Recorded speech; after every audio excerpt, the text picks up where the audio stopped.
Good morning. আমি আর রুবেল দাস সকাল সকাল এসেছি। একই রাস্তা প্রতিদিন আপনাদের দেখাই। কখনো রাস্তা এদিক দিয়ে যাওয়া যায়, কখনো রাস্তা ওদিক দিয়ে যাওয়া যায়। এখানে কোচবিহারের সব রাস্তায় চারিদিক দিয়ে যাওয়া যায়, কিন্তু যে জায়গায় একটা জায়গায় মেশে। আপনি যেদিকেই যান দুটো জিনিস পাবেনই, একটা হচ্ছে কোটবালি থানা, একটা হচ্ছে মোড়াপোড়া চৌপাতি। আপনি যেদিকেই যান কোচবিহার, এটা কোচবিহার স্টেশনের সাইড দিয়ে আমরা রাস্তায় ঢুকে গেলাম। দেখুন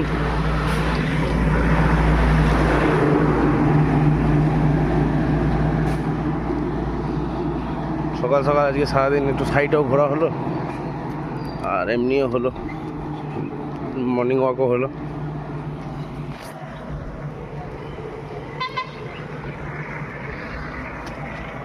বাই বাই, টাটা, ভালো থাকবেন, পরে দেখা হচ্ছে। অ্যান্ড চ্যানেলটাকে সাবস্ক্রাইব করুন।